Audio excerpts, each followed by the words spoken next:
esto no se ha mantenido en el tiempo y ha generado quizás la dificultad de que podamos proyectar escenarios técnicos más sólidos, digamos, en esa materia, donde podríamos, tenemos bastante material humano, digamos, de alto nivel, eh, y posteriormente, ¿cierto? Después de trabajar en el tema de fitosanidad, trabajé en el Servicio Agrícola y Ganadero, fui jefe de departamento, creé la unidad de plaguicidas y fertilizantes en Chile y también temas vinculados con la inocuidad alimentaria en el país. De ahí estuve trabajando hasta febrero de este año en el Instituto de Investigaciones Agropecuarios, donde me dediqué a hacer investigación, tengo bastantes publicaciones en esa materia, pero y en paralelo, en estos últimos 20 y tantos años, he trabajado en la FAO, en la Organización de Naciones Unidas para Agricultura y Alimentación, donde soy un consultor permanente, estoy trabajando en distintos países de América Latina, particularmente hoy día estoy asentado en Uruguay y en Ecuador, y todo Centroamérica, esas son mis áreas de trabajo, ¿no? Es un poco mi currículum, para no latearlos, pero en definitiva mi área de trabajo está vinculada al tema, digamos, no directamente, o sea, yo no soy un genetista o un manejador de OGM, pero sí en términos de los impactos que genera este tipo de sistemas productivos. Entonces, la idea que me pidió Eduardo ahora es que les cuente un poco la historia. Son bastantes slides, son 43, pero no se asusten porque las voy a pasar rápido. Quiero dejárselas a ustedes también para que puedan disponer de ellas. Y con eso tratando de que sea una conversación más que un monólogo que a mí me da mucha lata hablar y hablar, pero para hacerlo un poco más rápido, digamos. Voy ahora a buscar la presentación. No sé si se ve. Sí se ve. Perfecto. Ahí. Se ve perfecto. Estupendo. Ahí mejor. Entonces la presentación que me pidió Eduardo hoy día tiene por título Situación en Chile del uso de organismos genéticamente modificados. Yo dividí la charla entre cuatro temas fundamentales. Uno, antecedentes generales para poner un poco de contexto, digamos. Después la introducción a los OGM y un capítulo que es importante, que es un poco lo que estamos discutiendo hoy día en Chile, que es la regulación en Chile de los OGM, para finalmente poner un par de reflexiones para dejar abierto un poco la discusión. Como antecedentes generales, bueno, este es Chile, digamos, es bastante antiguo, pero no ha cambiado mucho, es el uso actual en el país de los suelos. Tenemos, no de olvidarlos nunca, que tenemos una muy pequeña cantidad de suelo destinado a terrenos agrícolas y por lo tanto nuestro trabajo siempre desde un punto de perspectiva productiva, agronómica, es sacar el máximo rendimiento, ¿ya? En otro momento podemos conversar más qué significa cada uno de estos componentes, pero básicamente es muy poco terreno agrícola. Las praderas y matorrales, ahí tenemos la masa ganadera que tenemos obviamente desde la región de los ríos hacia el sur, digamos, y el 21% de bosque tenemos exóticos y también tenemos los introducidos, perdón, los nativos. ¿Ah? Ahora, en términos globales, de las 75 millones de hectáreas que corresponden hoy día a nuestro territorio nacional, 135 millones de hectáreas son básicamente silva agropecuaria, ¿no? Y fundamentalmente dentro de este grupo tenemos distintos tipos de cultivo, pradera, ahí está un poco la dimensión, lo que más tenemos son la parte forestal, después pradera y forraje, y finalmente los cultivos anuales y permanentes, o sea, frutales y los cereales, por ejemplo, que son los que nos dan la dimensión productiva al país. Comparado con nuestros vecinos en términos territoriales y productivos somos ínfimos, digamos. Sin embargo, tenemos una gran ventaja que son los rendimientos y la calidad del producto asociados fundamentalmente a todo lo que es todo lo que es nuestro patrimonio fitosanitario, zoosanitario y también obviamente la gran diversidad, biodiversidad y diversidad climática y de suelo que tenemos en el territorio nacional que nos permite producir una sinnúmero de productos. Hay también un poco algunos temas que están hoy día en la palestra que tienen que ver con el sistema de riego. Tenemos muy poco cultivos bajo riego. Tenemos 1,5 millones de hectáreas aproximadamente de las 35 millones. Tenemos alto trabajo que hacer ahí. Obviamente también está todo el tema del déficit hídrico a nivel nacional. Desde un punto de la perspectiva de lo que es nuestra agricultura hoy día, aquí, como ustedes ven, hay una situación bien compleja, digamos. Tenemos aproximadamente hoy día, en el cuadro aparecen 250.000 explotaciones agrícolas. Hoy día tenemos más de 300.000. Hemos postergado ya durante 3 veces. Sí, este año ya va a ser la tercera vez consecutiva de correr el censo agropecuario, un elemento sumamente importante para tomar decisiones. Usando los datos del año 2007, que fue el último censo agrícola nacional, ustedes comprenderán que el 2007 a la fecha hay cambios muy importantes en términos de lo que es la tenencia de tierra. De las 250.000 explotaciones que había en ese tiempo, más de 200.000 eran agricultores con menos de 2 hectáreas de riego básico, digamos. Estas son hectáreas de riego básico, ¿ya? Y muy poquito, más de 40 hectáreas, ¿cierto?, está en manos de muy pequeños agricultores. De acuerdo al el último sondeo, más o menos 10.000 productores tienen casi el 90% de la fruticultura nacional, digamos. ¿Ah? Y eso un poco son datos relevantes. ¿Ah? Por lo tanto, en términos generales, la superficie total, los grandes y medianos productores, ¿cierto?, se comen casi el 85%. Y micro y pequeños productores, el 15% donde tenemos estos 200.000 productores. O sea, como ustedes comprenderán, nuestros sistemas productivos deben estar orientados obviamente a promocionar, ¿cierto?, una agricultura potente, de altos niveles, de altos estándares, pero también preocuparnos de esos pequeños agricultores que usan ese terreno para vivir, digamos, ¿no? Bueno, el número de explotaciones, en las regiones que tienen más explotaciones, de acuerdo como les digo, a la información del 2007, es la región del Biobío, que tiene, en términos del número de explotaciones, 62.000, la que tiene más hasta el 2007, no sabemos hoy día. Después está la Araucanía, está la región del Maule, son las regiones donde que hay mayor cantidad de pequeños agricultores, y por tanto ahí se entendería que deberíamos tener una participación mucho más activa como Estado, digamos, para buscar soluciones. En términos productivos, traté de hacer una relación lo más exacta posible, pero en general creo que esto contempla un poco lo que es, o muestra un poco lo que es hoy día el Chile agrícola, digamos. Tenemos 4 sistemas productivos dándose vuelta en el sistema. Tenemos un modelo de agricultura familiar campesina, eh, que básicamente corresponde a el 64% de explotaciones agrícolas, menos de 5 hectáreas, y que están fundamentalmente protegidas parcialmente por el INDAP, ¿cierto?, a través de asistencia técnica y de algún modo cada vez menos, digamos, financiera. Después está el modelo de agricultura convencional, que es la empresarial, digamos, que todavía sigue con los lineamientos de la Revolución Verde. Estamos hablando de uso intensivo de maquinaria agrícola, mejoramiento genético, uso intensivo de fertilizante y plaguicida, etcétera, ¿ya? Y quizás el que refleja claramente este modelo que tenemos hoy día es la fruticultura chilena. La fruticultura chilena no es un elemento innovativo en términos productivos, es un elemento de extracción brutal, digamos, usando el máximo de los elementos técnicos disponibles para exportar. Y eso nos está generando hoy día un montón de problemas serios de resistencia, por ejemplo, agroquímicos, o de uso excesivo de fertilizantes, que está generando contaminación de napas freáticas, cursos de agua, por lo tanto también problemas a las poblaciones rurales respecto de ese bien tan preciado que tenemos hoy día. El tercer modelo que estamos teniendo es el que vamos a trabajar hoy día, vamos a conversar hoy día, que es el modelo de biotecnología, que fundamentalmente está asociado a un nicho de un mejoramiento a través de un mejoramiento genético, a través del uso de la producción de semillas contra estación. Esto significa que en Chile se producen las semillas que posteriormente se van a los países del hemisferio norte para generar sus cultivos de próxima temporada. Y estos hoy día, un gran porcentaje de estos tienen alguna alteración perdón, alguna modificación genética que les permite tener cualidades distintas a las de un cultivo tradicional, digamos. Vamos a verlo un rato más.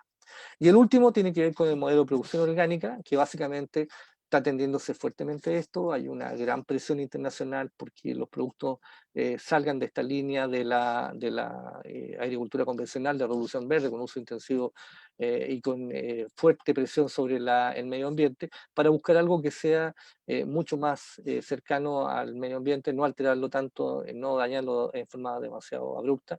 Y este modelo es un modelo de producción orgánica. En realidad deberíamos, no poder, lo que pasa es que la producción orgánica es una certificación, entonces tiene otros parámetros, pero la producción orgánica es como el máximo, el punto más extremo dentro de la línea respecto de un modelo de agricultura empresarial de tipo revolución verde, digamos. Y estos serían los 4 modelos que están funcionando en Chile, más menos, con más menos matices, que es lo que nos lleva a nosotros a trabajar en el sistema productivo agrícola nacional. El momento histórico que tenemos hoy día nos sitúa en un debate bien importante sobre todo el tema alimentario. Ustedes lo han escuchado. Hay un análisis bien profundo respecto de los cuestionamientos de las relaciones sociales construidas. Desde el año 1991, el año 1989, comienzo de los 90, se firma el acuerdo con Mercosur, que genera fundamentalmente para Chile un tremendo problema en la parte agrícola. Todos los cultivos tradicionales se derrumban. O sea, ¿por qué? Porque era mucho más barato producir en un país como Brasil, Uruguay, Argentina, etcétera, que generan grandes volúmenes de cultivo. Por ejemplo, la soja, la maravilla, todas las legumbres, etcétera, todos empezaron a desaparecer. Después establecimos un convenio con los canadienses nos traen las lentejas a 1/3 del precio, nosotros no producimos lentejas. Y eso que generó, obviamente, problemas importantes de reconversión de sectores productivos agrícolas.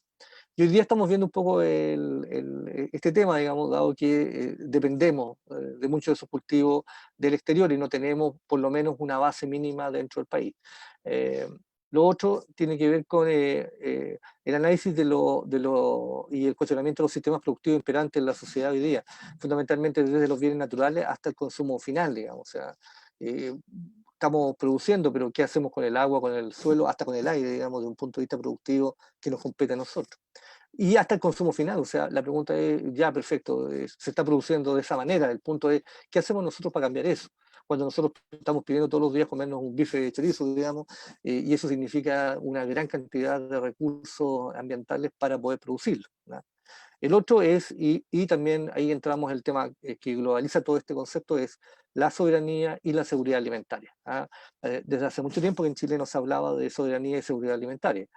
Seguridad alimentaria en el sentido de que si tenemos las capacidades, si tenemos acceso al alimento del que queramos, digamos, y no es así, porque nosotros estamos dependiendo mucho de otros países que nos entreguen alimentos, ¿ya? Y lo otro, la soberanía alimentaria es si estamos manteniendo nuestro sistema productivo estable, estandarizado, digamos, que nos permita a nosotros salvaguardar la biodiversidad del país para que no se alteren esos productos nativos o propios, digamos, y que en vez de que desaparezcan, sigan siendo promocionados.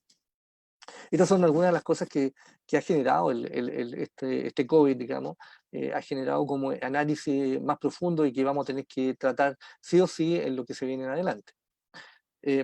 Respecto a la introducción del tema, eh, debo partir por el comienzo, ¿cierto? Nosotros somos producto de la evolución. Vamos a ir entendiendo por qué estoy diciendo esto, pero somos producto de la evolución, ¿cierto? La agricultura lleva en el mundo 12.000 años.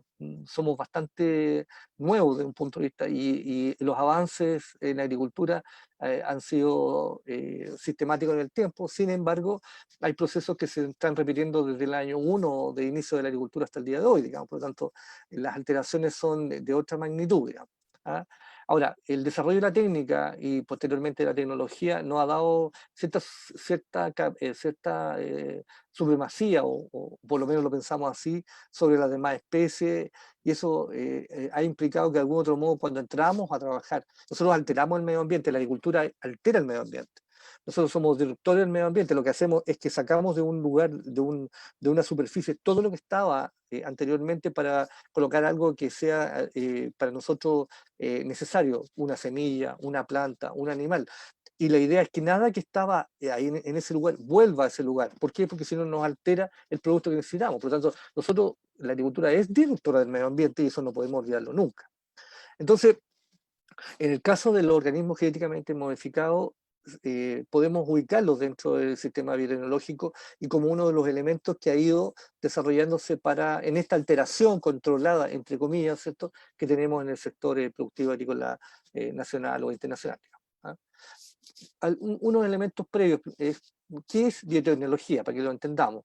Y esto básicamente saqué la definición de la Real Academia Española de la Lengua, que nos pone a todos en el mismo tono, digamos. Dice que es el empleo de células vivas para la obtención y mejora de productos útiles, como los alimentos y los medicamentos. También es una disciplina que usa distintos elementos y aplicaciones de métodos para poder lograr los objetivos esperados, ¿cierto? La biotecnología existe desde que partió la agricultura, ¿ah? Eh, pero lo que vamos a hablar es de la aplicación de una tecnología que utiliza los sistemas biológicos y los organismos vivos, sus derivados, en la creación o modificación de productos o procesos para usos específicos. Eso es lo que andamos buscando y eso está definido en el convenio de biodiversidad que fue firmado en el año 1992. Chile lo firmó después, por lo tanto somos parte de esto. Entonces la biotecnología son todas el empleo de células y cómo nosotros usamos ese empleo, esas técnicas, digamos, para lograr un objetivo específico. Ejemplo clásico, el pan, ¿cierto? Harina y levadura, los yogures, por ejemplo, el vino, el más histórico de otros, ¿no? ¿Qué es la ingeniería genética? Es otro concepto, digamos, y que fundamentalmente se dedica a todo lo que es la manipulación de genes, digamos, a nivel, utilizando distintos tipos de técnicas. Cada vez hay mejoramiento en este aspecto. Yo creo que con el tema del COVID vamos a tener muchísima más información y muchísimos más elementos metodológicos y técnicos para poder trabajar con los microorganismos, digamos. Y eso va a ser un apoyo a la ingeniería genética en términos de la manipulación, manejo de este tipo de microorganismos. Ahora, ¿qué es un organismo genéticamente modificado? ¿Ya? Aquí hay una definición que es bien interesante por el alcance que tiene. Dice que son todos aquellos a los cuales los seres humanos le han realizado alguna modificación, sea a través de procedimientos tradicionales, los que usamos permanentemente nosotros en agricultura, ¿cierto? Cruza entre especies, patilla o cruza selectiva. eh, por ejemplo, yo puedo sacar una estaca de un limón y ponérselo a un naranjo a una mandarina, etc. O sea, podemos hacer distintos tipos de combinaciones o tomando cuesco y plantándolo, ¿cierto? Y buscando de ahí la planta de mejor calidad y posteriormente la que yo encuentro que es mejor calidad, florece más, produce más, yo le saco estaquitas y voy reproduciéndola en forma agámica, sin semilla, digamos, y por lo tanto se me mantiene constante. Eso es lo que hacemos nosotros, ¿ah? Estas técnicas son bastante antiguas, ¿cierto? Pero hay otras que son muchísimas más modernas y en ellas lo que se hace es la introducción de género foráneo o exótico, ¿cierto? Al ADN mediante distintos tipos de técnicas. Y aquí las técnicas incluyen la utilización de retrovirus, o sea, tú le pones el gen a un retrovirus para que se instale, lo mismo que hace el COVID cuando se instala dentro de la célula humana, la fusión de protoplasma, inyección al núcleo celular o la inyección balística, etcétera, etcétera, etcétera. Son distintos tipos de técnicas. Pero muy simple, un organismo genéticamente modificado es cualquier organismo que tiene un ADN alterado artificialmente, o sea, un ADN que nosotros alteramos directamente. Esta definición es bien compleja, que se está usando muchísimo. Ahora, esta definición la usan las empresas obviamente interesadas en la masificación de las tecnologías, digamos. ¿Por qué? Porque define ampliamente lo que es un organismo genéticamente modificado, no lo achica, no lo acota, lo deja muy amplio. Entonces cabe todo adentro, ¿ya? Y lo llamativo de esto es que esta definición coincide con el concepto que utiliza la legislación referida a los derechos obtentores de variedades vegetales, que estamos hoy día por firmarle el UPOP 91, etcétera, y en otros tratados internacionales. O sea, obviamente también es el lineamiento estratégico que tienen las grandes corporaciones para que los países como los nuestros acepten este tipo de tecnología y puedan, obviamente, incorporarla en forma rápida, digamos. Otro concepto, y aquí vamos a un tema más específico que tiene que ver con el concepto de transgénico. ¿Qué es un transgénico? Es que a organismos a los que yo le introduzco ADN que no pertenece a su genoma original, es decir, exógeno. O sea, no es parte propia de su especie, de su género, sino de otra especie y de otro género. Y los organismos sigénicos, que es muy parecido el concepto, sin embargo, son organismos a los cuales mediante las técnicas se logra la expresión de un gen que es nativo del organismo. O sea, dentro de un organismo vivo hay un gen que no está expresado en la planta, digamos, o en el ser vivo. Entonces, ¿qué es lo que hacen los genetistas? Lo toman, ven que si lo activan se genera, por ejemplo, más color del tomate. Entonces, ¿qué es lo que hacen? Ellos activan a través de técnicas moleculares ese gen y el tomate es más grueso, es más colorado, es más rojo, es más bonito, dura más tiempo. Por lo tanto, la modificación genética que hacen no hay ninguna. Lo que hacen ellos, o sea, hay una modificación genética, perdón. Sin embargo, lo que hacen ellos es que activan un gen para expresar una característica fenotípica, una característica de contexto de un nuevo producto.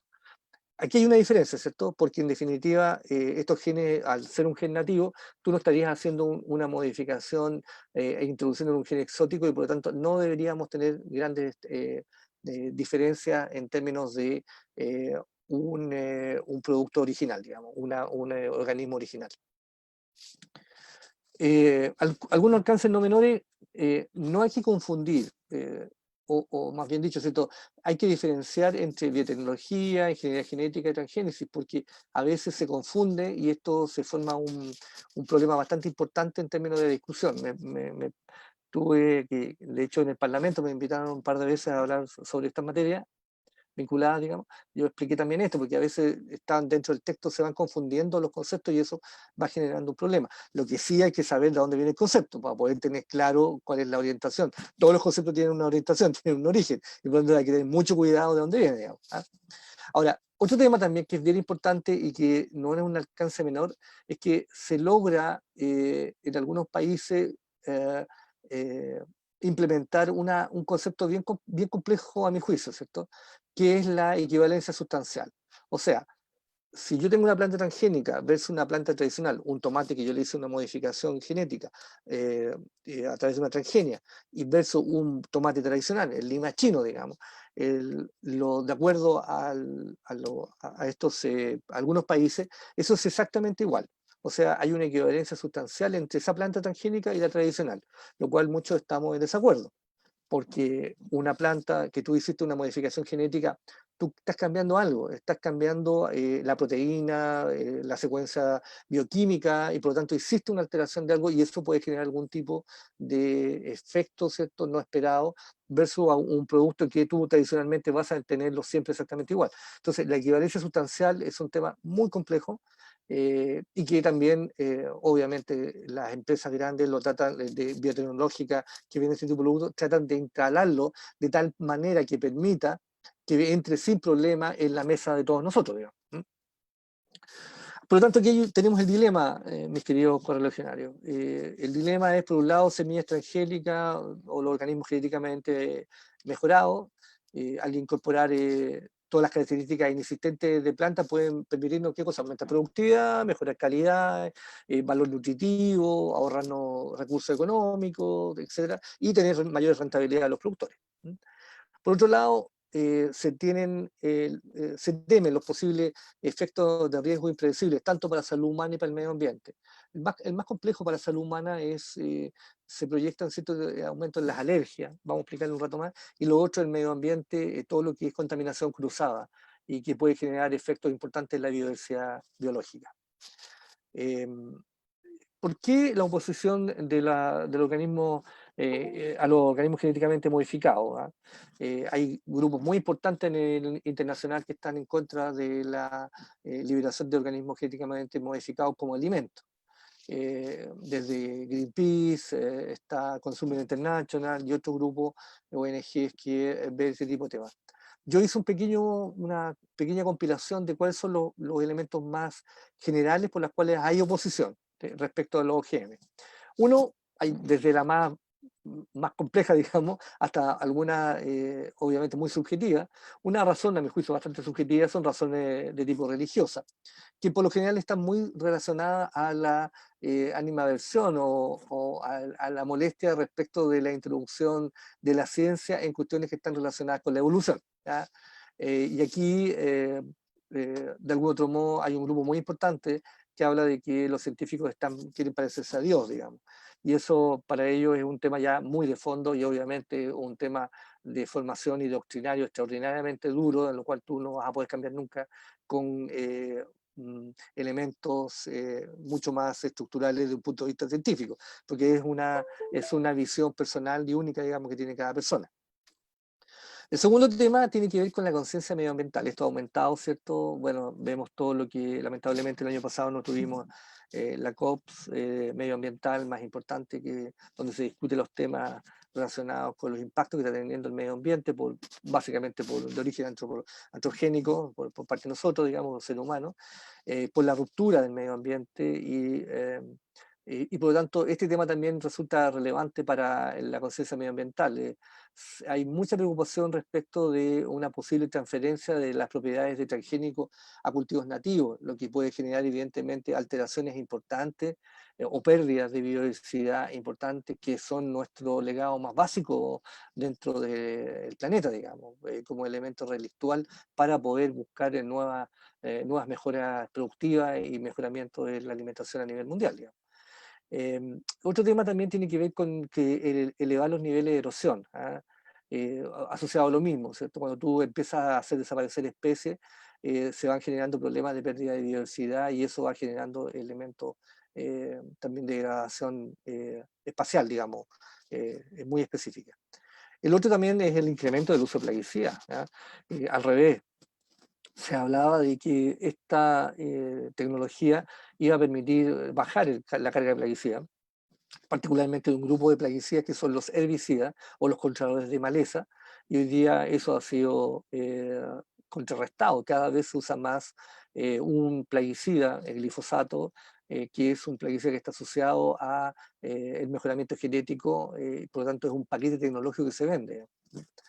Un tercer elemento es un argumento de tipo sanitario, que lo comentamos un momento, tiene que ver con posibles conflictos por la presencia de alergenos en esta incorporación de nuevos genes. Acuérdense que cuando nosotros le agregamos genes, particularmente al maíz y a la soja, es aumentar la cantidad de proteína del producto alimentario. Con eso, que está básicamente destinado a alimentación animal, tú puedes bajar la cantidad de maíz asociado a la dieta porque tienes más proteína. Lo que uno compra es proteína, no es maíz, digamos. Entonces, al agregar más maíz o maíz de mejor calidad, ¿cierto? Tú puedes disponer de menor cantidad de alimento del animal, digamos. Entonces, sin embargo, cuando yo altero la proteína, puedo también generar una alteración respecto a comerlo, digamos, y tú puedes reaccionar como un alergeno, una sustancia que te da alergia. Y aquí viene otro tema también que está asociado, es que parte de estos productos mejorados genéticamente van a la alimentación animal y por lo tanto indirectamente nos llegan a través de las carnes, por ejemplo. Tercer elemento tendría que ser de tipo económico, que se considera que es un riesgo que la biotecnología esté en manos de grandes transnacionales, como ocurre hoy día. Hoy día estaba hace un momento, tiempo atrás en manos de Monsanto. Monsanto se vendió todo el tema biotecnológico a Bayer. Bayer hizo una sociedad con otras empresas. Hoy día hay 3 empresas transnacionales que tienen el 65% de la venta total de semillas en el mundo, digamos, ¿ah? Por lo tanto, estamos a merced de ellos en términos de su comercio, digamos.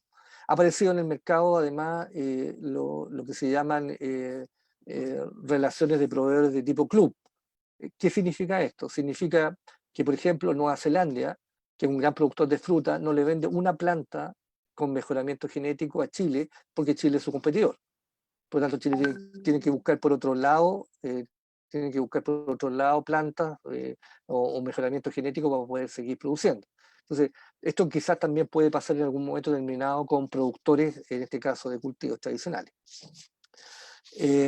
Otro elemento tiene que ver con un fondo que tiene un problema que tiene que ver de tipo jurídico, ¿ah? Y tiene que ver con un tema de tipo jurídico, y es que tiene que ver con el patentamiento, ¿ya? Estas empresas toman una semilla original, nativa, ¿cierto? Hacen mejoramiento, patentan y después toman el control de esa semilla y se la venden a los productores con el paquete completo, o sea, con todo, digamos, con la máquina para sembrar, con el plaguicida para aplicar, con el fertilizante para aplicar, con todo, ¿ah? Entonces, lo que se sostiene hoy día por parte de los que están en contra de este sistema productivo es que un conocimiento, la agricultura empezó con un conocimiento natural, digamos, hoy día, y que era común, nos pertenecía a todos. Hoy día ya no, hoy día ya esto pertenece obviamente al que patenta ese producto, digamos, y patenta ese producto y que obviamente lo usa para ganar dinero, digamos. ¿Ah? Otro argumento tiene que ver con la difusión de tipo científica y habla de que los productos genéticamente modificados deberían tener un etiquetado que diga que es un producto transgénico. ¿Ah? Y eso permitiría que la gente pudiese elegir si quiere consumir un producto transgénico o no.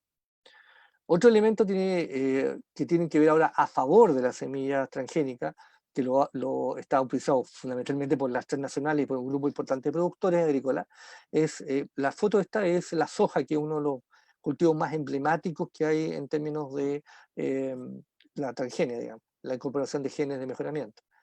Razones ambientales, de acuerdo a los productores de estos cultivos modificados, es que ha implicado un menor uso de plaguicidas. Yo tengo mis dudas, yo trabajo en esta área y hay distintas versiones, digamos. Lo que sí puedo decirles es que hay impacto, pero sigamos apoyando esto. El menor uso de plaguicidas, sí, se supone que antes usábamos en una matriz de control de mala hierba, de maleza, 3, 4 plaguicidas, hoy día estamos usando solamente uno. Aunque eso ha ido cambiando porque dado que se han producido resistencias, se han agregado un segundo herbicida a la mezcla para poder controlar las malezas, que es un gran competidor de la planta y por eso se trata de eliminar.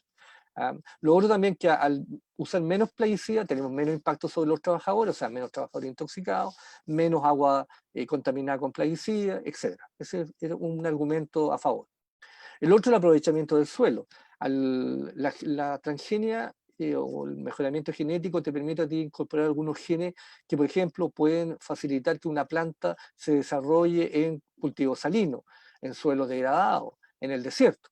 Y por lo tanto hay una gran posibilidad de recuperar áreas que no tenían ningún destino productivo a algo que tenga, obviamente, un aporte importante para la producción nacional, para el desarrollo nacional. Razones de salud, estas entidades han hecho pruebas y han hecho trabajos con distintas organizaciones internacionales, desde la FAO, donde yo trabajo, la OMS, Organización Mundial de la Salud, el Food, la United States Food and Drug Administration, que es el FDA, y también la Agencia Medioambiental de los Estados Unidos, la EPA. Y todos han dicho que la verdad que no se han detectado problemas de alergia respecto del consumo tanto por animales como por el ser humano de alimentos que tengan alguna modificación genética. Sobre el tema de comunicarse el riesgo, las compañías y las personas que están a favor dicen, no tiene ningún sentido estar comunicando cuando hoy día cerca del 90% del maíz, soja y algodón también que se producen con OGM son usados y consumidos en los países desarrollados, ¿no? Particularmente en Estados Unidos, Canadá, Australia, etcétera, digamos. Entonces, ¿para qué van a tener hoy día una etiqueta si ya es consumo masivo? Digamos, no tiene mucho sentido. Ahora, sí, de acuerdo a lo que indican estas empresas, no tendría ningún problema en que llevaran un etiquetado específico.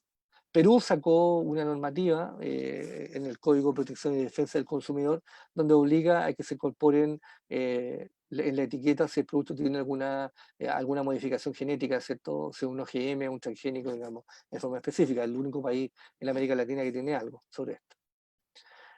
Sobre el tema económico, también los productores, ¿cómo se llama? Este mejoramiento genético hace disminuir los costos en términos de producción, ¿cierto?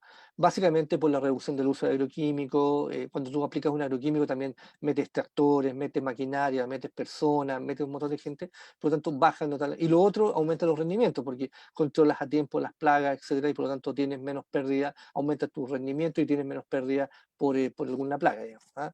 Y por lo tanto, desde ese punto de vista, los cultivos transgénicos serían más rentables, en promedio, que los productos tradicionales, digamos. El tema del problema con el monopolio y el oligopolio. Las empresas internacionales, ayer leí un paper sobre esto, las empresas internacionales dicen, bueno, si estamos en un mundo de libre comercio, una sociedad neoliberal, con mercados abiertos, ¿cuál es el problema de esto? O sea, ahora, si los estados quieren ajustarlo, que hagan sus políticas internas para ajustar, ¿cierto?, de que esto no se convierta en un monopolio y un oligopolio, digamos. Y, por ejemplo, generen sus propias líneas de investigación, generando sus derechos en términos del material que vayan creando. ¿Mm? Esa es la respuesta. ¿Ah? Sobre la relación de la dependencia tecnológica está dada por quien compra. Según estas empresas, si el agricultor me sigue comprando, quiere decir que yo le satisfago sus necesidades y él tiene toda la libertad de tomar su material original y reproducirlo. Sin embargo, el material que yo tengo, el que le vendo todos los años, él sabe que va a lograr un resultado económico adecuado, digamos. Es un poco la respuesta. ¿Ah? Así que eso un poco son las dos líneas, una con componentes a favor y otro con componentes en contra. ¿Ah? Sobre las regulaciones en Chile sobre los organismos genéticamente modificados. El tema parte en Chile más o menos el año 89, después de una discusión bastante genérica que se está dando, básicamente por los desarrollos que se realizan en los países como Estados Unidos y Canadá en términos de la aplicación, incorporación de organismos genéticamente modificados y de transgenia dentro de todo lo que es el desarrollo de productos. Y Chile empieza a trabajar sobre esto. Y el año 93 saca una primera resolución del Servicio Agrícola y Ganadero, del SAC, respecto de solicitar, o sea, autorizar la entrada de semillas transgénicas para multiplicación, pero con una exigencia, que todo lo que quedaba acá tenía que ser reexportado, o sea, no podía quedar una semilla en el país.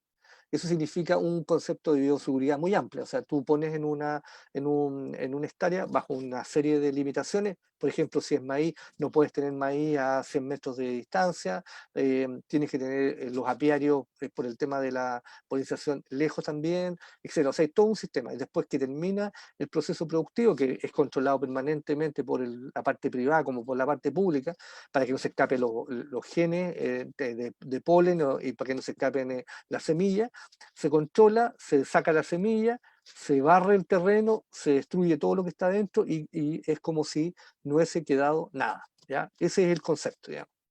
Esta normativa del año 93 fue cambiada el año 2001. Y hoy día esta normativa está en revisión. El SAC sacó una revisión bastante extraña, la revisión que aparece justo en la pandemia. No nos gustó mucho que haya aparecido de esa manera, porque es una discusión bien profunda, lo que estamos conversando hasta ahora, y aparece esta modificación que generó un ruido muy, muy fuerte por parte de las agrupaciones ONG ambientalistas, productores orgánicos y de miel, entre otros, para pedir el retiro o la suspensión de la propuesta de modificación para buscar un análisis mucho más holístico, mucho más profundo que lo que estaba haciendo el SAC. Yo hice una revisión de esa normativa, yo mandé mis comentarios al SAC, creo que le falta más profundidad a la normativa y creo que está excediendo las atribuciones que tiene en parte de los considerando posteriormente de los resuelvos, de los elementos que son reglamentarios que quiere aplicar el SAC. ¿Eh? Ahora, ¿cómo se llama? En Chile hoy día no existe una política explícita en términos de seguridad biotecnológica moderna, lo cual es bien, bien complejo porque no nos permite entrar para por lo menos evaluar si podemos o no podemos hacerlo. Entonces, solo existen algunas cosas que quedaron incorporadas dentro de la ley de base del medio ambiente eh, y que tienen relación con el derecho a vivir en un medio ambiente libre, contaminación, etcétera, etcétera, protección del medio ambiente, la preservación de la naturaleza y la conservación del patrimonio ambiental. Eh, y ahí, ¿cierto?, está el elemento fundamental que después generó que el Ministerio de Medio Ambiente sacara un reglamento, sacara un decreto que obligara a que si se iba a hacer eh, una autorización para liberar no, en forma no confinada, ¿cierto?, un OGM tenía que ir a una evaluación de impacto ambiental. ¿Ya? Ese reglamento hoy día no existe.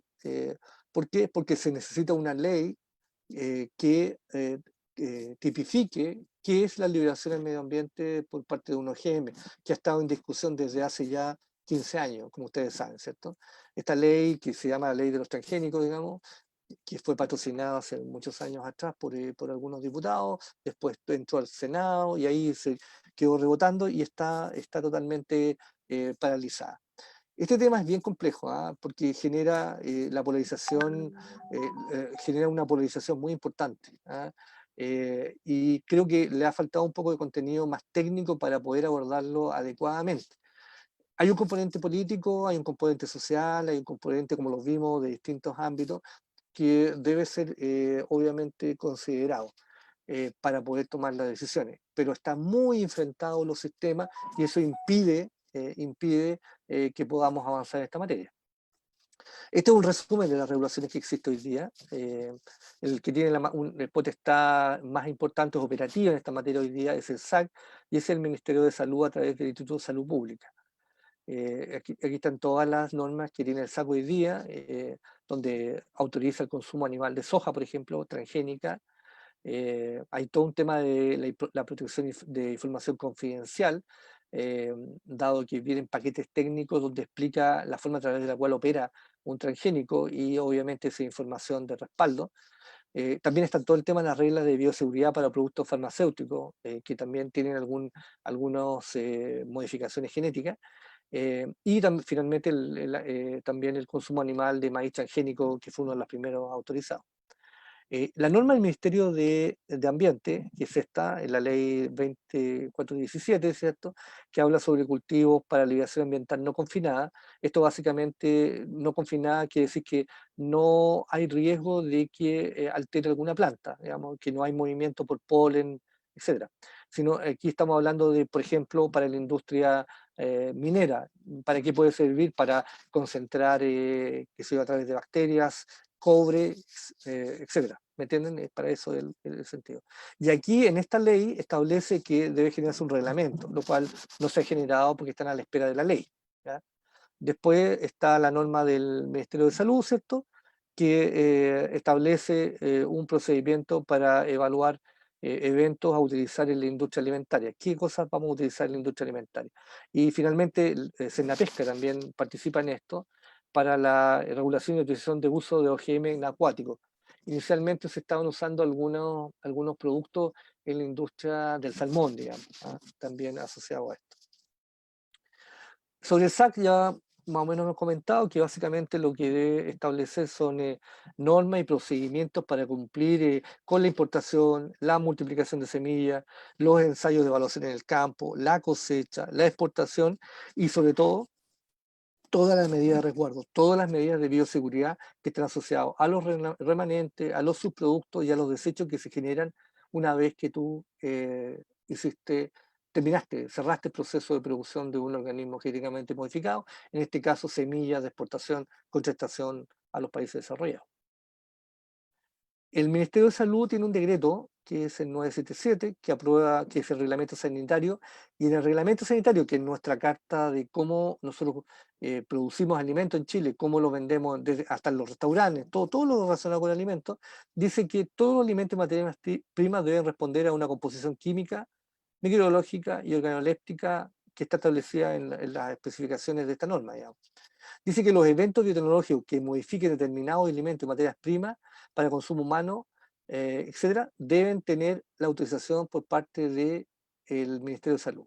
Por lo tanto, el ISP debe evaluar la diferencia y similitudes de productos OGM versus los convencionales. Por lo tanto, Salud tiene la potestad legal de darnos la autorización a todos nosotros para que podamos comer, ¿cierto?, estos alimentos que tienen algún tipo de modificación genética. Estos han sido los productos que estuve buscando en la página del DCP. Han sido los últimos productos que se han incorporado para evaluación. Ustedes ven acá, por ejemplo, la canola. Canola es un aceite, ¿cierto? Es resistente al glifosato. Esto básicamente para producción. Por lo tanto, el gen que está es para que cuando pase el avión por arriba tirando glifosato, caiga encima de las plantas y las plantas no se sequen, pero sí se sequen todas las malezas que estén alrededor. Eso es. El maíz, por ejemplo, aquí le agregaron una resistencia a un lepidóptero que es un insecto, ¿cierto? Que se come las hojas y ataca el maíz, por lo tanto, y el glufosinato, que es otro herbicida, ¿cierto? Tiene esa resistencia, entonces nuevamente si pasa el avión, está el bichito encima, el gusanito comiendo, pasa, muere, pero no seca la planta y tampoco mata, ¿cómo se llama?, los productos o altera el producto que está, etcétera, digamos. El colóptero, el maíz aquí lo más probable es que le agregaron BT, ¿cierto? Bacillus thuringiensis, que una modificación genética, una proteína, que cuando un gusano entra, le da un mordisco a la hoja, se lo come y dentro del estómago del insecto aparece una proteína que es un verdadero cuchillo que le rompe el estómago al insecto y el insecto se muere, ¿cierto? Esas son las modificaciones que están entrando. Hay otro tipo de modificaciones más específicas que son de última generación, que es agregado de proteínas, no las encontré dentro de esto. La superficie hoy día de las semillas transgénicas han tenido bastante variabilidad, la producción, y en general van desde 23.000, esto es superficie, 23.000 hectáreas, y llegamos hasta 10.000 hectáreas el 2018-2019, ¿cierto? Más o menos con un promedio de 12.000 hectáreas. Iba muy fuerte esto y empezó a caer en algunos momentos, ¿cierto? Las regiones que tienen más incidencia sobre esto, perdón, las regiones que tienen más incidencia sobre esto, sobre la superficie, son la región eh, del Maule y la región metropolitana en su momento. La región, sin embargo, ha caído bastante en los últimos años. Ahora, ¿cuáles son los productos más que tiene más hectáreas en Chile asociados a OGM? Básicamente son el maíz, la mostaza parda muy poquito, está recién entrada, el raps muy fuerte, la soja, tomate, esto básicamente corresponde a un ensayo, el trigo harinero también fue un ensayo, ¿cierto? Así que los más importantes son el maíz, el raps y la soja, ¿ya? Que es lo que nos da el total de la producción nacional.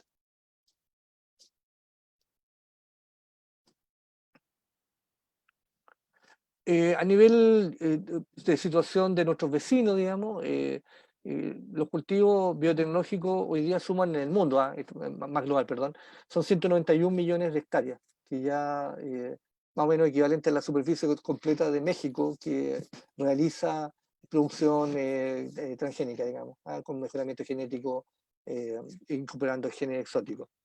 La mayoría de los cultivos corresponden a soja, digamos, que es el 50%, maíz 30%, algodón 13% y canola 10%. Estos cultivos tienen alta rentabilidad y logran muy buenos precios, por ejemplo, para los países de aquí de América Latina, particularmente Paraguay, Uruguay, Argentina, Brasil. La soja es el oro verde, o sea, ganan mucho dinero vendiendo la soja. Ha bajado un poco el precio en los últimos 2 años, sin embargo, hace 3 años atrás era una cantidad impresionante de dinero que le llegaba por este cultivo. ¿Ah? Ahora, las razones por las cuales se cultivan estas especies, digamos, vegetales, son básicamente son materias primas para productos, para múltiples productos. Básicamente como pienso, para alimentación animal, y como estamos aumentando cada vez más el consumo de carne, digamos, se necesitan cada vez más. Los principales productores exportadores del mundo de transgénicos son Estados Unidos, Argentina y Brasil. Cerquita también está Canadá. Eh, y en América Latina ya tenemos 79 millones de hectáreas de cultivos transgénicos en 10 países de América. Uno de los que ha avanzado muy fuertemente es Bolivia. Llevaba, si es que no me equivoco, más de 7 millones de hectáreas ya con cultivos transgénicos, básicamente cultivos organismos genéticamente modificados, soja y también algodón, creo que era el otro cultivo que tenía. Bueno, para no aburrirlos más, algunas reflexiones generales. Las semillas transgénicas, los organismos genéticamente modificados, se han situado de un debate complejo, interdisciplinario, que a veces se usan de argumentos de distintas índoles. Yo les mostré algunos de los que se asocian. Eh, a mi juicio, de repente esto acarrea una discusión bastante improductiva, si es que no analizamos los puntos de desencuentro y qué es lo que los motiva. partiendo del supuesto que tenemos que tener elementos basales que no se, a todos nosotros, ¿cierto?, nos satisfagan, digamos. Si yo creo que logramos aclarar las discrepancias, podemos seguir aprovechando esta biotecnología. Y si no, bueno, no permitimos de una vez por todas la introducción al medio ambiente de este tipo de productos en Chile, digamos, dejando claramente establecido nuestro estatus, digamos. Yo creo que ningún país debe mantenerse al margen del desarrollo científico, pero aquí el uso del desarrollo no debe responder a intereses particulares, sino a intereses de la humanidad en su conjunto. Y eso preocupa un poco por el tema del patentamiento. Es un tema que siempre nos ha preocupado, por lo menos a mí personalmente. Yo trabajo mucho en ese ámbito también, veo mucho tema de patentamiento y la conflictualidad que se produce cuando ese patentamiento es muy complejo, digamos, de romperlo y permite que se puedan producir asimetrías muy grandes entre una gran empresa y productores, por ejemplo. También, y aquí debemos respetar la naturaleza, y por eso, pero eso no significa dejarla tal como está, debemos conocerla, aprender de ella y usarla para nuestro beneficio, ya que obviamente dependemos de ella para seguir existiendo. Esta es la presentación, y agradezco mucho a Eduardo nuevamente, y bueno, atento a sus comentarios y consultas, si así ustedes lo estiman. Gracias.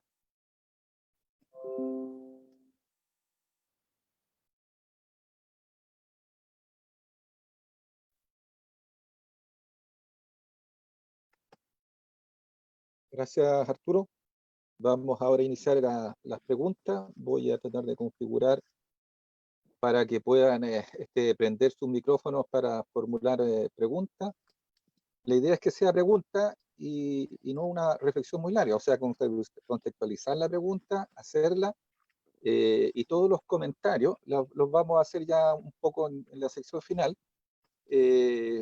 Y cuando terminemos las preguntas propiamente tal, vamos a salirnos de Facebook, en el que hemos estado transmitiendo y en el cual va a subirse la presentación para que posteriormente cada persona, cada militante o cualquier persona sepa de esta presentación en particular y en general los temas que conversamos informalmente o formalmente dentro del partido. Así que denme unos segundos a ver si puedo y no me pilla la tecnología.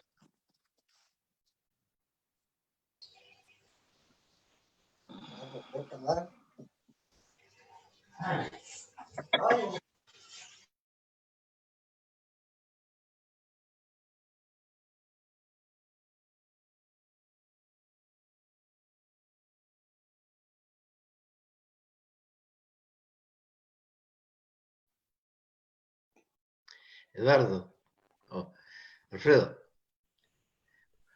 una consulta. ¿Me escuchan? Yo por lo menos escucho. Ya. Arturo, ¿Se escucha bien? el año pasado en una asamblea de los radicales acá en Villarrica, una correligionaria que está muy interiorizada en este asunto de la semilla, hizo varias reuniones con el objeto de que nos interiorizáramos nosotros de estos famosos tratados internacionales, específicamente con el último tratado con Estados Unidos. Y se hizo una gran campaña entre las correligionarias especialmente, y no recuerdo bien cuáles eran las razones principales o todavía subsisten por qué no se quería que se aprobara este tratado, y creo que no se aprobó en definitiva. Gracias. Relacionado con el tema tuyo que me estás exponiendo hoy día. Sí, ¿se escucha? Sí, se escucha. Sí, perfecto. Me imagino que tú te refieres al UPOP 91 y que es un acuerdo de obtentores de semillas, digamos, y que está muy asociado también al TPP, digamos, que es el Tratado Trans-Pacific Partnership, que es el otro tratado que estamos estableciendo, tratando de firmar con los países de la cuenca del Pacífico, ¿sí? Tiene que ver con lo que estamos conversando hoy día. Tiene que ver con ya la parte más política, más que tiene que ver más con el sentido de lo que estamos haciendo nosotros hoy día como país, digamos. Y eso tiene que ver con el tema de el derecho disponer, ¿cierto?, de cierto tipo de material en forma directa, ¿cierto?, que te respeten tu diversidad biológica y por lo tanto si alguien quiere sacarte alguna especie de tu país y la quiere reproducir y mejorar, tengan que pagar, ¿cierto?, esos derechos. Tiene que ver también con que el control de muchos temas, digamos, particularmente el tema de semilla y planta, respecto de evitar que, por ejemplo, algunos estados puedan hacerlo sin pedirle permiso a una empresa. Esos son algunos temas de tipo técnico que se están resolviendo. Sin embargo, el problema más importante es que este tratado lo que hace es que deriva a que las empresas tengan tanto poder como un gobierno. O sea, si yo entro en un litigio con Bayer Internacional por un transgénico, Bayer Internacional me puede demandar sin ningún problema, porque yo necesito las semillas para cubrir una necesidad del país, me puede demandar y me puede llevar a instancias internacionales como la Corte de la Haya o hay cortes intermedias, digamos, que es de la Organización Mundial de Comercio, donde tú resuelves, si no vas escalando a otras instancias. Entonces, Por las licencias, ¿no? sí, exactamente. Entonces, al final el tratado tiene un componente en términos de que se te abren más los mercados. Chile tiene abierto el 85% de los mercados internacionales, o sea, no tanto más se le va a abrir, pero se sigue vendiendo un poco este tema, digamos, que abrimos más mercados. ¿Ah? Yo estoy por una postura distinta, yo estoy por consolidemos los mercados, más que seguir abriendo mercados. Consolidemos nuestra producción interna versus lo que estamos mandando y ahí seguimos creciendo, para que seguimos creciendo sin destino, digamos. Pero bueno, pero ese es el tema de fondo. El tema de fondo es cómo nosotros paliamos las exigencias que hay en ese tratado respecto de nuestro ordenamiento interno y de la custodia de nuestro derecho, ¿cierto?, a disponer de ciertos productos en el mercado. En términos generales, hoy día la propuesta del país es que nosotros seguimos abriendo mercados y seguimos entregando y abriendo las puertas, digamos, y entregando lo que tenemos que entregar, digamos, en este caso algún patrimonio, biodiversidad, etcétera, en el contexto de seguir vendiendo productos del exterior porque nos llegan dólares, digamos, es un poco el contexto. Entonces es un tema bastante político, digamos, de definición de largo plazo. ¿Ah? Y yo creo que ahí está el conflicto nuevamente entre lo que es crecimiento y lo que es desarrollo. Y ahí estamos pegados, digamos. Yo creo que esto es más crecimiento y creo que el desarrollo es bastante escaso, seguir abriendo este tipo de convenios sin darle una fortaleza interna. Te lo explico de esta manera. Chile tiene hoy día 4 proyectos, tres proyectos, porque el otro se acabó, 3 proyectos de mejoramiento genético a nivel nacional. No tiene más. ¿Ya? Si tú te vas para afuera, cada uno de los países que protegen sus empresas tienen cientos de desarrollo de mejoramiento genético. ¿Ah? Nueva Zelanda es impresionante la cantidad de mejoramiento genético en animales, en plantas. Estados Unidos, desde Davis a todas las universidades, cientos de los países europeos, cientos de desarrollo, Almería, etc. Nosotros no tenemos nada, tenemos una escasísima capacidad de generación de investigación. Entonces, la pregunta es, claro, ¿qué hacemos? ¿Trabajemos internamente para generar nuestras propias capacidades o nos abrimos de una vez por todas y obviamos eso? Porque no tiene ningún sentido seguir haciendo investigación cuando podemos traer todo de afuera, ¿cierto? Y simplemente convertirnos en un vendedor de productos hacia el exterior. No sé si te hago entender un poco el conflicto que tenemos. Que es político, es político. Es político. Arturo, Arturo, hay varias por acá. personas pidiendo la palabra. ¿Ya? Por acá, Voy a sí. empezar a Juan- darla. Está Juan Ramón Flores por acá. favor. Perdón. Mira, hay 3, hay 4. Ya. Juan Ramón Mira, Flores por acá. estaba Luis Muñoz, está Jorge Molina y me decías Flores. Juan Ramón Flores. Juan Ramón Flores también quiere hacer una pregunta y desde Facebook Live también nos está preguntando Francisco Curiqueo, que hace una reflexión respecto de cómo hacer el tema de proteger también nuestras semillas. Él es de la Araucanía.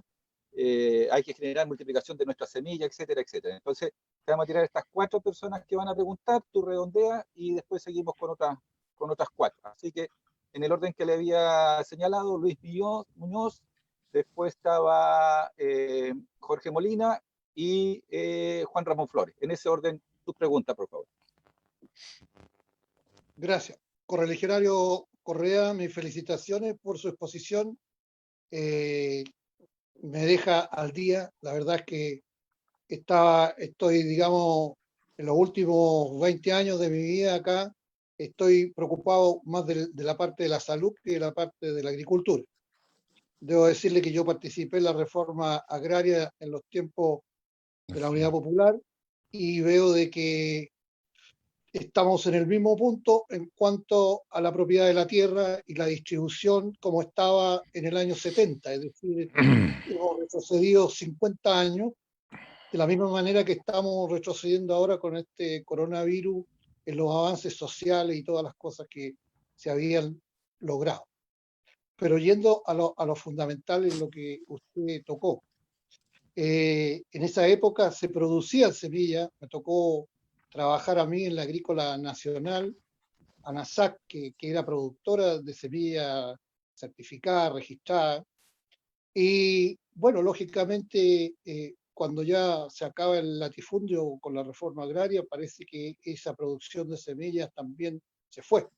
Y ahora lo que yo veo es de que a través de estas semillas transgénicas que son propiedad de empresas extranjeras y todas las limitaciones que se ponen en cuanto a que no pueda quedar ni siquiera una semilla aquí para poder reproducirla, o en fin, si lo entendí bien.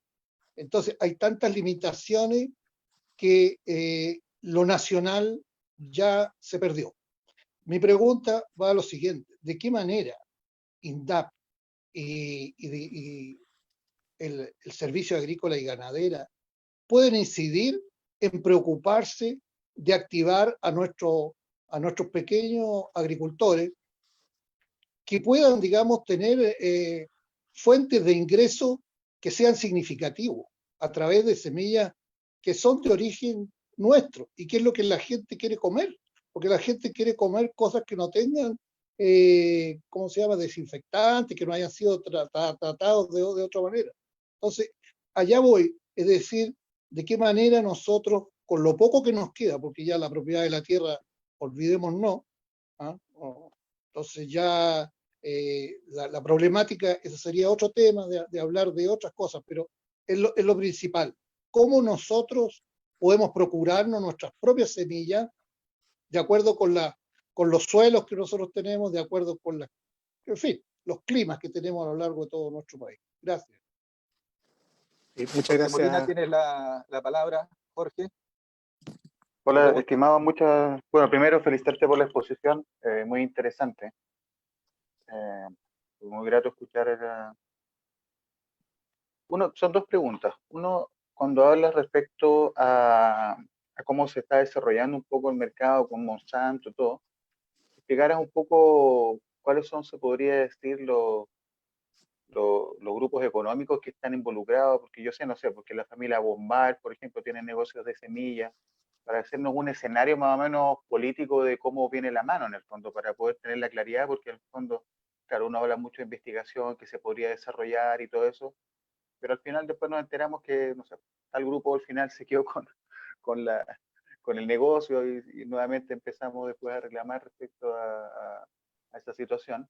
Y lo otro respecto al uso de la soya o estos transgénicos para el tema, si es que tienen la información respecto al tema de los biocombustibles que están hoy día, que estuvieron desarrollando bastante con la soya, y parece que la Unión Europea después prohibió, prohibió la Unión Europea, por ejemplo, el uso para fabricación de biocombustibles, pero no sé, me gustaría ver si tienes información respecto a eso, en el uso de estos para optimizar el uso para los biocombustibles. Gracias. Juan Ramón Flores con la tercera pregunta de la primera tanda. Juan Ramón Flores, tienes la palabra, prende tu micrófono. Ahora sí, gracias. Por ahí me escuchan. Arturo, excelente nos pone al día en general.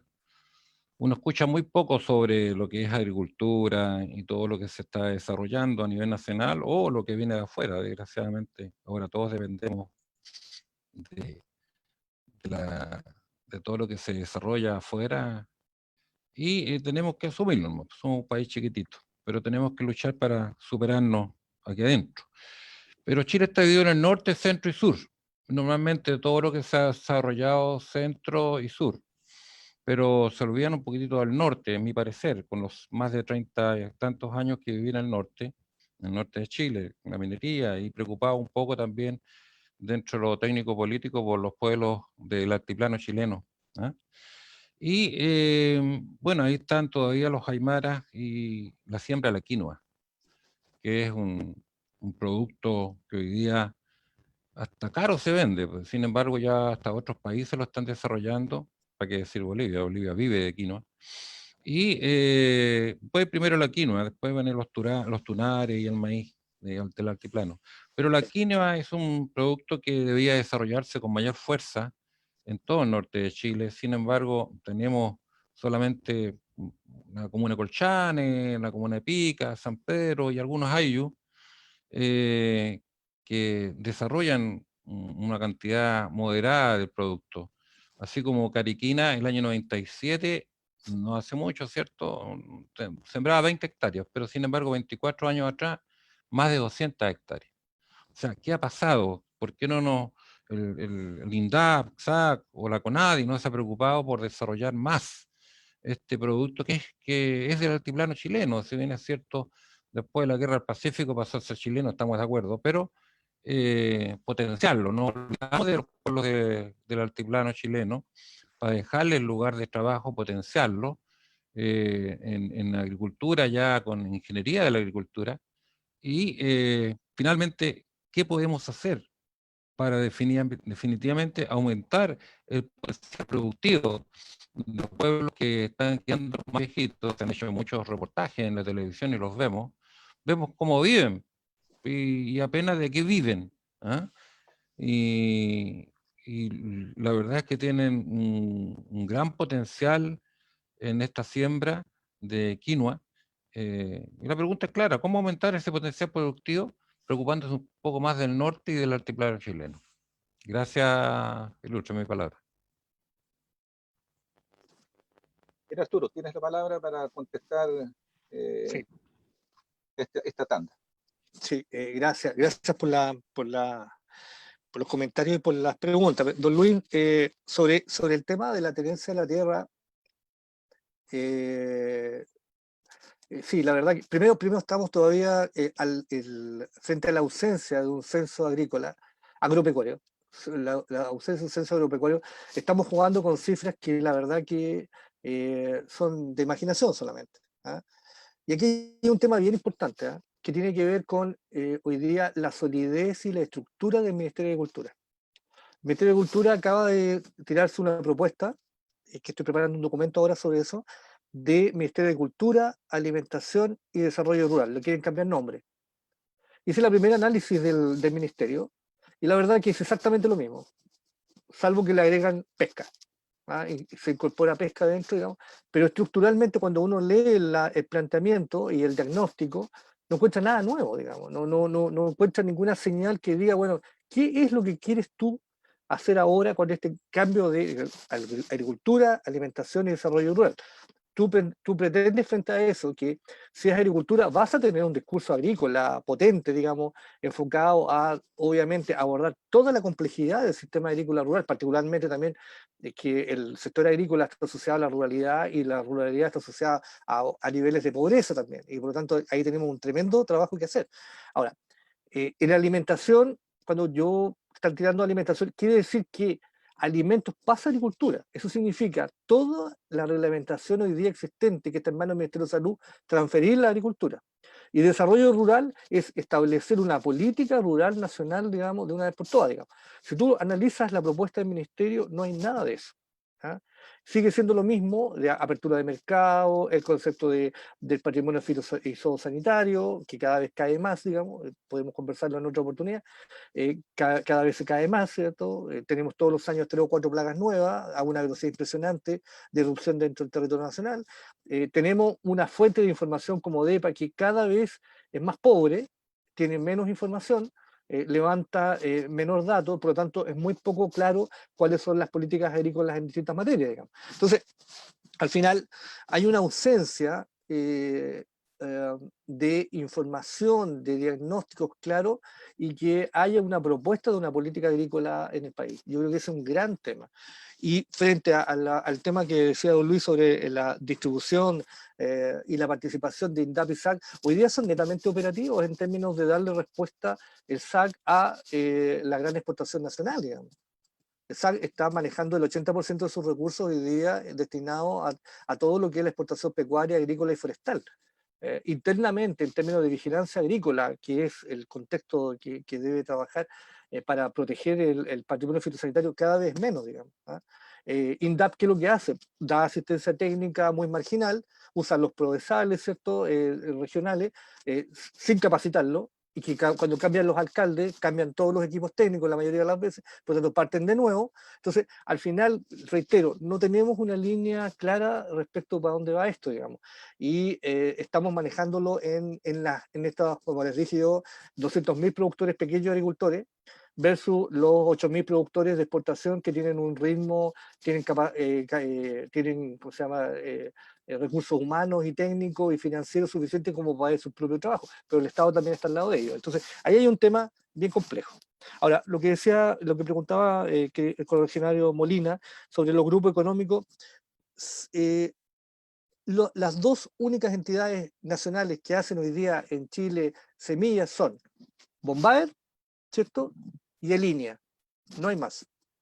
Había un grupo que era de la Católica, que eran un par de profesores, pero en general INEA y Bombaer son los únicos que están haciendo hoy día generando semillas para el consumo nacional. Si INEA no produce arroz, no produce poroto, no produce el trigo, candial y el blanco para Chile, nosotros no tendríamos que producir. Y Bombaer ayuda en la parte de todo lo que es cultivos que están destinados hoy día, los RAPs que están destinados para la industria salmonera, digamos. Porque los salmoneros no pueden comer OGM, no pueden comer productos que tengan alguna modificación genética, porque lo tienen prohibido. Acuérdense que vamos a un mercado que exige mucho más en términos de la calidad del producto. Entonces, ahora, ¿cuál es el problema? INEA, que es la entidad de investigación, INEA, que es la entidad que tiene que proveer los elementos técnicos para la pequeña, mediana y gran agricultura. La gran agricultura cada vez menos, porque la gran agricultura contrata a sus propios asesores, tiene su propio grupo. Para la pequeña agricultura cada vez más jerarquizado, cada vez es más achicado, cada vez cuenta con menos recursos. El INEA hoy día se sustenta a través de los proyectos públicos, o sea, debe participar en proyectos, no tiene líneas y programas de trabajo. Por lo tanto, la pregunta es, ¿cómo va a sostener el desarrollo de zonas productivas en el país? No tiene. Vive al día a día. Por ejemplo, si el FIA genera, la Fundación para Innovación Agrícola, que genera proyectos, que esa plata era de línea inicialmente, y generaron esta entidad para abrir proyectos, para generar innovación y para que vinieran los privados a participar dentro de los proyectos. Y se le sacaron la plata de línea, digamos. Entonces Línea perdió todos los programas que tenía históricamente y por lo tanto hoy día no tienen proyección los investigadores porque tienen que saltar. Estaban trabajando con trigo y después saltan a maíz, después saltan, y no hay líneas técnicas permanentes y no hay obviamente tampoco capacidades que puedan ser aportadas a los lugares donde se necesita, ¿ya? Ese es un gran tema. Entonces, INEA, como les digo, y Bombay es el único, son los únicos que están hoy día produciendo semillas, quizás también Pinto y Gajardo, que eran en un momento, también tienen algo, pero muy poquito, pero ellos son los dos más importantes. La producción de semillas cayó fuertemente en Chile, antes éramos grandes productores, hoy día somos bastante marginales dentro del sistema, tenemos un gran potencial porque estamos contra hemisferio y por lo tanto podemos tener una gran línea de trabajo e investigación en eso. Lo otro que preguntaba Jorge sobre el uso de la soja, efectivamente, en una primera etapa, soja, maíz, todos los que tenían un componente como biocombustible, aparecieron muchas promociones internacionales para que los países produjeran para generar biocombustible. Sin embargo, a través de un llamado de la FAO a nivel internacional, les dijo a los países, tengan cuidado porque si van a derivar y si rentablemente es mejor generar biocombustible versus dedicarlo a la alimentación, los precios de la alimentación se van a ir al cielo. Y a partir de ese llamado se retiraron el uso de biocombustible de algunos productos esenciales productivos. Se hizo un ajuste porque evidentemente iba a generar un problema. Así que hoy día muy poco muy poco producto que está orientado a la alimentación se usa para el desarrollo de biocombustibles. Se usan otros tipos de productos, digamos, y en áreas de suelo degradado. Por ejemplo, la jatrofa, que es una especie de ricino, digamos, que en Centroamérica se ha ocupado en varios países de América Latina para usarlo, extrayéndole el aceite, digamos, para generar biocombustible. Eso. Y lo que decía Juan sobre el tema sobre el tema de los aymaras, de la quinoa. Bueno, aquí otra vez lo mismo. Hay una unidad de investigación, había una unidad de investigación que se llama Ururi, de línea en Arica. Desapareció. ¿Verdad? ¿Por qué? Porque no era rentable teniendo el Valle de Azapa, el Valle de Utah, y también tomaban algo de la región de Tarapacá, por lo tanto tomaban también camarones, pica, etc. Había un grupo de investigadores, desaparecieron todos esos investigadores, donde habían proyectos asociados a la recuperación del maíz del antiplano, que es tremendamente poderoso en términos genéticos, y también todo lo que era la quinoa. Entonces, ¿qué se hizo? Dado que desapareció allá, un investigador de acá de Santiago tomó la quinoa y empezó a trabajarla para quitarle el tema de astringencia, digamos, que es un tema complicado para comer la quinoa. Por lo tanto, han hecho mejoramientos genéticos y están buscando otras zonas, no la zona original, otra zona para producirlo que sean más ventajosas. Entonces, hay otra vez, ¿cuál es el diseño que tenemos como país? Un poco lo que tú decías, Juan, ¿cuál es el diseño que tenemos como país para abordar estas materias? Si yo tengo mi potencial allá, tengo una zona que puede ser fortalecida económicamente, me voy para allá primero y trabajo ahí. No la saco de ese lugar, la desarraigo y la meto en una zona productiva, que estoy hablando de Rancagua, ahí están produciendo hoy día, y en la zona costera de Rancagua, cuando tienen todo el desarrollo productivo de cientos de otras variedades, y en vez de potenciar la zona de altiplano. Entonces ahí viene un poco, vuelvo a decir, la falta de un diseño político, económico y social de estas medidas, digamos. Agricultura tiene un tremendo potencial, pero a mi juicio creo que ha perdido un poco las líneas y el sentido, digamos, de esta forma de encarar lo que es la agricultura, digamos. Y lamentablemente no hemos podido no nos han querido escuchar mucho con estos planteamientos. Sí. Eso. Gracias, Arturo. Mira, por Facebook nos pregunta, está desesperado ahí Francisco Curiqueo Oyersun, a quien le mando un cariñoso saludo. Él pregunta un poco lo mismo, en la misma línea, que si se está protegiendo el patrimonio de semilla de los pueblos originarios, todo ese saber, o cómo va a ser afectado o beneficiado eventualmente a través de estas nuevas tecnologías, ese saber, ese patrimonio. Y también ya han estado pidiendo la palabra María Isabel Araneda, de Laja, y Pedro Arriagada, de Concepción. Así que con esas tres nos vamos. Así que te toca, María Isabel, el uso de la palabra. No sé si estás, prende tu micrófono y haz tu pregunta. Hola, buenas tardes. Un gusto saludarles primero a todos y a todas. Primero, un comentario general. Desde el punto de vista del ámbito global y meramente económico, Chile ha caído, ¿no es cierto?, en cuanto a su lugar en el mundo respecto al desarrollo interno. Es decir, que la globalización y la dependencia económica y respecto al tema que estamos tratando, también de la importación de nuevas especies, no ha significado desarrollo para nuestro país. Y en el ámbito local, yo preguntaba acerca de la necesidad de que nuestros pequeños agricultores que están luchando en nuestra región y en nuestra comuna, ¿no es cierto?, por mantener su proceso productivo, ¿cómo se les puede ayudar? Nosotros creemos, lo hemos visto con algunos colegas, que el cooperativismo puede ser una posibilidad, ¿no es cierto?, para entregarles herramientas a ellos y puedan desarrollar, aunque sea a pequeña escala, su producción, porque la necesitamos. Nosotros todos como consumidores necesitamos esa producción local, ¿no es cierto?, ojalá libre de la transgenia.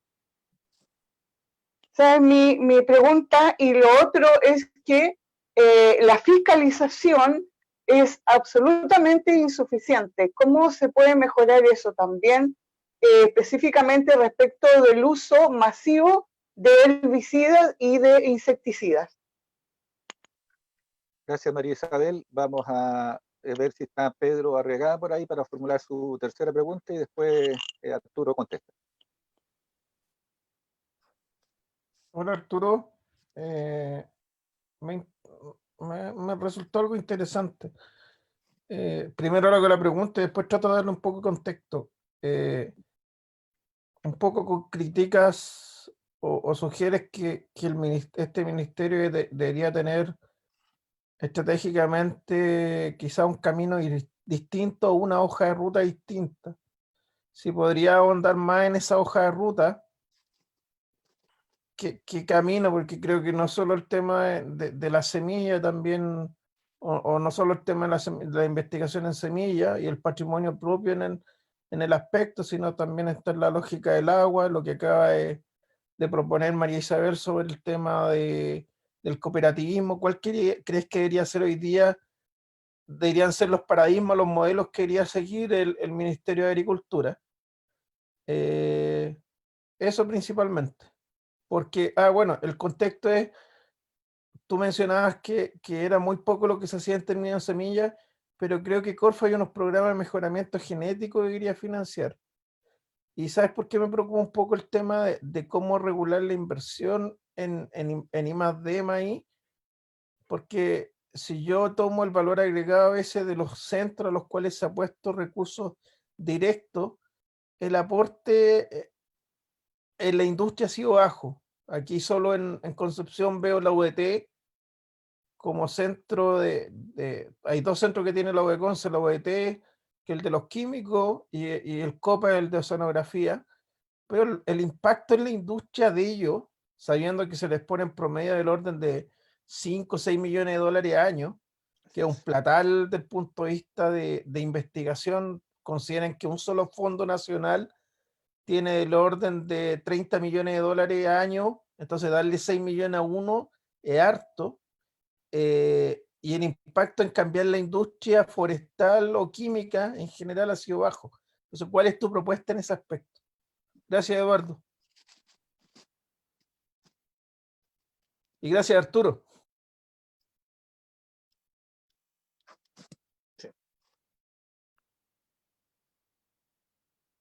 Dale, Arturo, contéstanos. Sí, gracias. A ver, difíciles preguntas, pero muy interesantes porque nos ayudan a entender un poco esto. Y un poco voy a partir por Pedro, voy a partir por atrás, digamos. Sí, yo fui consejero del FIA por 4 años. ¿Ah? Me tocó estar en el periodo que estuvo Álvaro Rojas, actual rector de la Universidad de Talca. Y me tocó justo el momento en el cual se empezaron a crear estos centros tecnológicos abiertos, digamos, que se generaron cientos, digamos, inicialmente. Y la pregunta que nos hacíamos en ese momento, y tuve bastante discrepancias en la mesa porque no estaban de acuerdo mucho con lo que éramos dos o tres que nos oponíamos un poco a esto, era ¿por qué razón estamos entregando recursos económicos a centros privados cuando los centros públicos donde nosotros teníamos la posibilidad de orientar adecuadamente en función de una política estratégica nacional, digamos, el sentido que queríamos darle a esa investigación? Y al final se tomó la decisión de que se abrieran y se generaron, como tú bien lo dijiste, se generaron una enorme cantidad de centros en las regiones, por todos lados, de distintas calidades, ¿eh? de todo tipo de calidades. Digamos. Hay muy buenos, hay más o menos y hay pésimos, digamos. Hay algunos que rentabilizan solamente para la parte administrativa, digamos, porque los resultados finales nadie los evalúa, porque en este país nadie evalúa los rendimientos respecto de la plata. Si eso es lo más dramático de este tema. Yo te digo, en el periodo que estuve en el FIA, se generaron los 8 consorcios más importantes que se dio, 15 millones de dólares en 4 años. ¿Ya? Te estoy hablando del año 2006 al año 2010, 2009. Y que fue el primer periodo de Bachelet. Y en ese periodo, ¿cierto? Yo te digo, de los 8 consorcios, consorcio del vino, consorcio de la carne, consorcio de la leche, consorcio, etcétera, etcétera, sobrevivió hasta el día de hoy uno solo, el enológico. ¿Por qué? Porque los tipos tienen recursos económicos a través de Chilevit que los mantienen vivos. O sea, 15 millones de dólares, perdona que lo diga de esta manera, pero botados al tarro de la basura. ¿Ya? Entonces, con 15 millones de dólares, tú puedes haber generado, y coincido contigo, como dice, muchísima investigación directa y específica y a la vena para ciertos sectores productivos del país. Entonces, aquí hay un tema de la confianza o la excesiva confianza, a mi juicio, que estamos demasiado confiados en que el sector privado puede darte todas las respuestas que tú necesitas. Pero para que te dé la respuesta, tú necesitas tener las orientaciones claras y precisas de qué quieres obtener tú con eso, cuáles son los resultados esperados, y no los tenemos.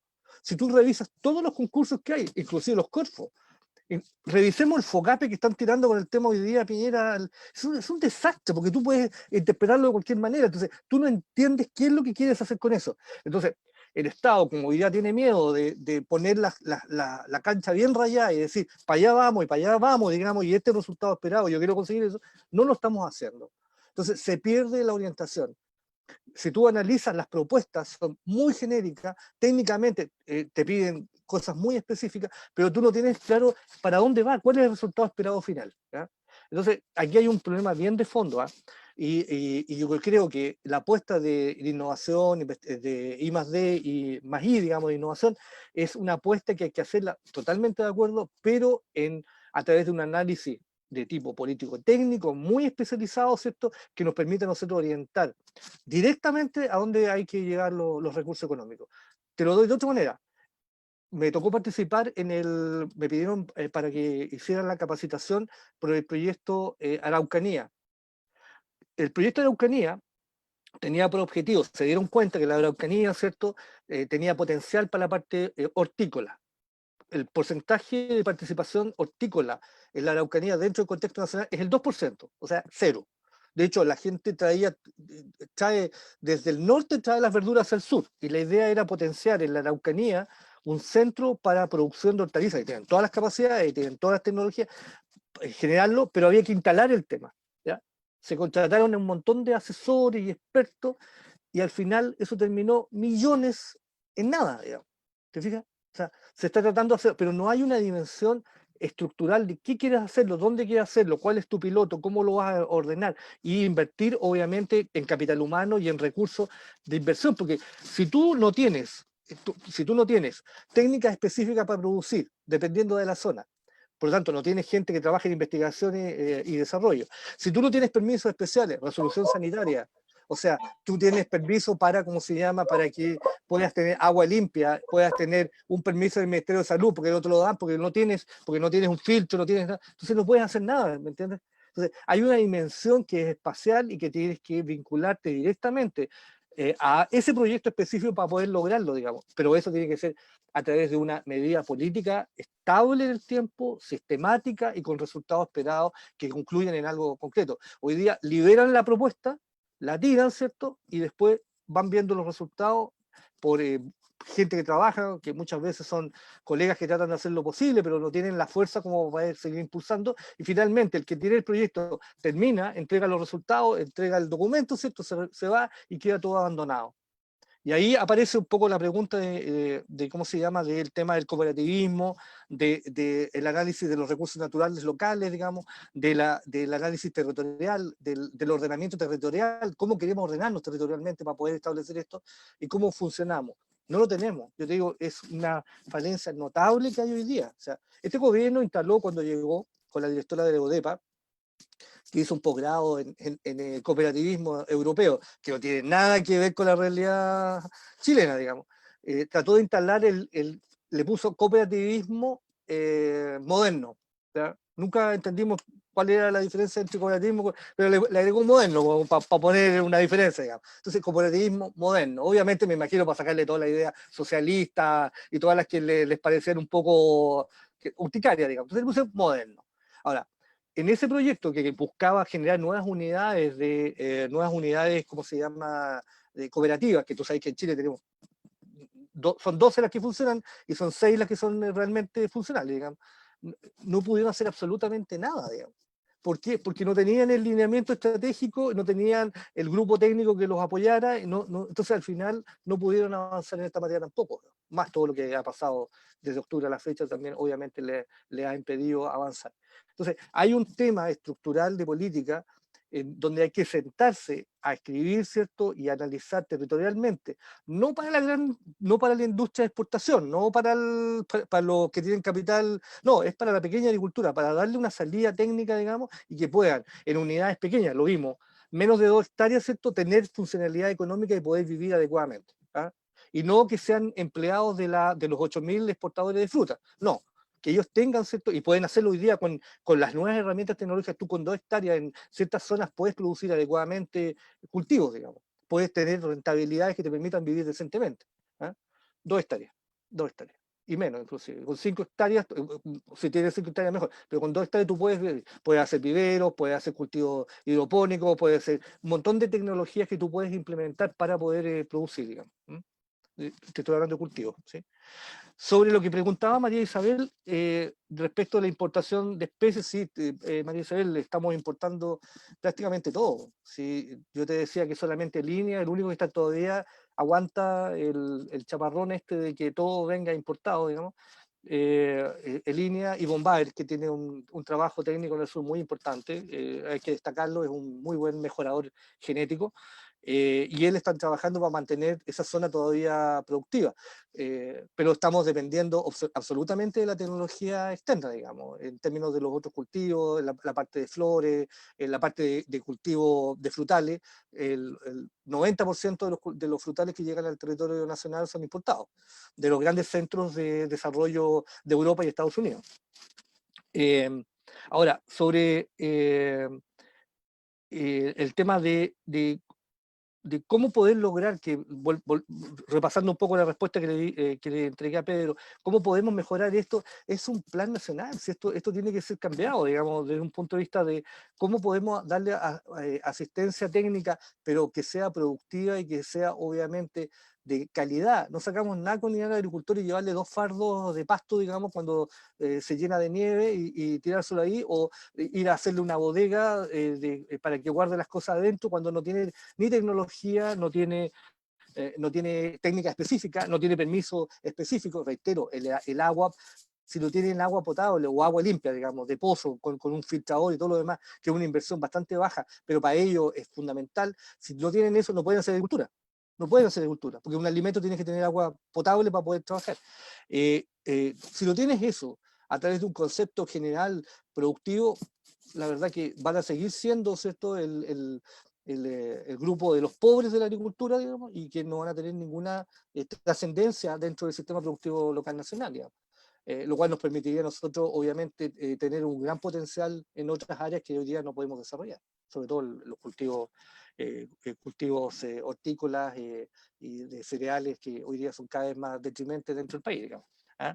Y respecto a la fiscalización, totalmente de acuerdo, María Isabel, o sea, tuvimos un incidente súper delicado hace algunos años atrás, no mucho, en la cual de este grupo de productos, acuérdense que estos productos transgénicos, la semilla que se produce en Chile, llega a un lugar, tú la produces, sacas la semilla, todo lo que queda es destruido, ¿cierto? Y después tú mandas la semilla a los países desarrollados, a los países del hemisferio norte. ¿Qué pasó? El problema es que estas normas no le preguntan a la abejita, a una abeja, que haga ese resguardo. Entonces una abeja entró a ese cultivo transgénico, se llevó polen transgénico, voló, llegó a la miel de zonas relictuales, zonas que tienen un gran impacto en términos de la producción de exportación de mieles, sobre todo en la zona sur del país, y resulta que los alemanes, como son muy inteligentes y son los principales compradores de nuestra miel orgánica, revisaron en la miel y encontraron polen, y el polen era transgénico. Chile le cerraron el mercado por 1 año y tiene que hoy día comprobar a través de analítica de que no tiene ningún polen transgénico. Entonces, evidentemente los impactos que se están generando ahí, que nosotros no los podemos controlar, porque el medio ambiente tú lo puedes controlar, los seres vivos no lo puedes controlar, tiene que haber una muy buena fiscalización.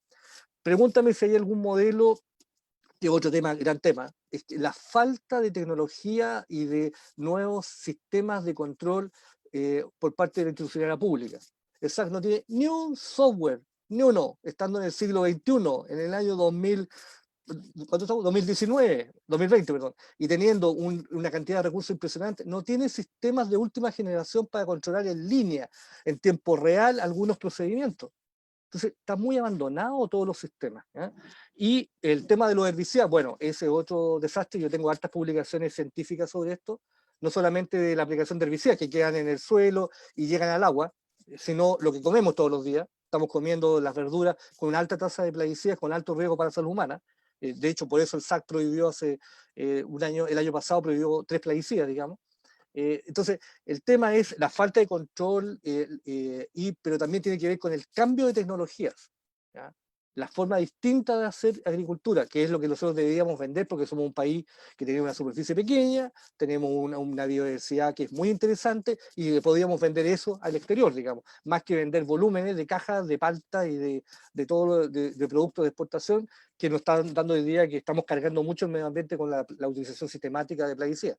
Solamente un dato, acá os voy a escribir un paper ahora sobre eso. Estamos aplicando 22 tratamientos de plaguicida en uva y 36 tratamientos de plaguicida en manzana, para que ustedes sepan. Así que eso es un poco la respuesta a su pregunta.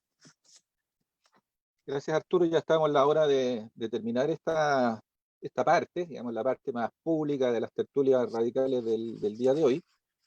Te agradecemos la disposición que haya en el Día del Padre. Aprovecho de mandarle un saludo a todos los padres que se hayan hecho el tiempo, particularmente tú, de estar aquí y probablemente no compartiendo con tus hijos, sus hijas. Así que gracias doblemente y bueno, vamos ahora a cerrar esta parte. Estamos saliendo de Facebook la transmisión y vamos a continuar ahora en la sección que se llama micrófono abierto, donde cada uno puede plantear distintos temas y te liberamos por si deseas retirarte o si deseas permanecer con nosotros escuchando ahí qué pasa también.